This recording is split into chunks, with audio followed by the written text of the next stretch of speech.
POCSO കേസിലെ പ്രതിക്ക് ഇരട്ട ജീവപര്യന്തം. പത്തനംതിട്ട തണ്ണിത്തോട് സ്വദേശി ഡാനിയലിനെയാണ് ഇരട്ട ജീവപര്യന്തത്തിനും 6.5 ലക്ഷം രൂപ പിഴയ്ക്കും കോടതി ശിക്ഷിച്ചത്. പത്തനംതിട്ട അതിവേഗ പോക്സോ കോടതിയുടേതാണ് ശിക്ഷ. വീട്ടുമുറ്റത്ത് കളിച്ചുകൊണ്ടിരുന്ന 10ഉം 6ഉം വയസ്സുള്ള പെൺകുട്ടികളെ ഉപദ്രവിച്ച കേസിലാണ് പ്രതിക്ക് ഇരട്ട ജീവപര്യന്തം തടവും പിഴയും പത്തനംതിട്ട അതിവേഗ പ്രത്യേക പോക്സോ കോടതി വിധിച്ചത്. തണ്ണിത്തോട് കരുമാൻതോട് ആനക്കല്ലിങ്കൽ വീട്ടിൽ ഡാനിയലിനെയാണ് ജഡ്ജി ഡോണി തോമസ് വർഗീസ് ശിക്ഷിച്ചത്.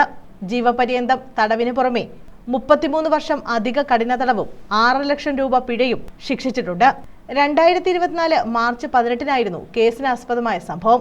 സ്കൂളിലെ സ്റ്റുഡൻസ് കൗൺസിലിൽ നടത്തിയ കൗൺസിലിംഗിലാണ് 10 വയസ്സുകാരി കാര്യങ്ങൾ വെളിപ്പെടുത്തിയത്. തുടർന്ന് തണ്ണിത്തോട് പോലീസിൽ അറിയിച്ചതിനെ തുടർന്ന് പ്രതിക്കെതിരെ 2 കേസുകൾ രജിസ്റ്റർ ചെയ്തു. രണ്ടാമത്തെ പെൺകുട്ടി പട്ടികജാതി വിഭാഗത്തിൽപ്പെട്ടതായതിനാൽ കോന്നി ഡിവൈഎസ്പിക്കായിരുന്നു അന്വേഷണ ചുമതല. സാക്ഷിമൊഴികളുടെയും വൈദ്യപരിശോധനാ ഫലങ്ങളുടെയും DNA പരിശോധനാ ഫലത്തിന്റെയും തെളിവുകൾ പ്രോസിക്യൂഷൻ വിചാരണ വേളയിൽ ഹാജരാക്കിയത് കോടതി പരിഗണിച്ചു.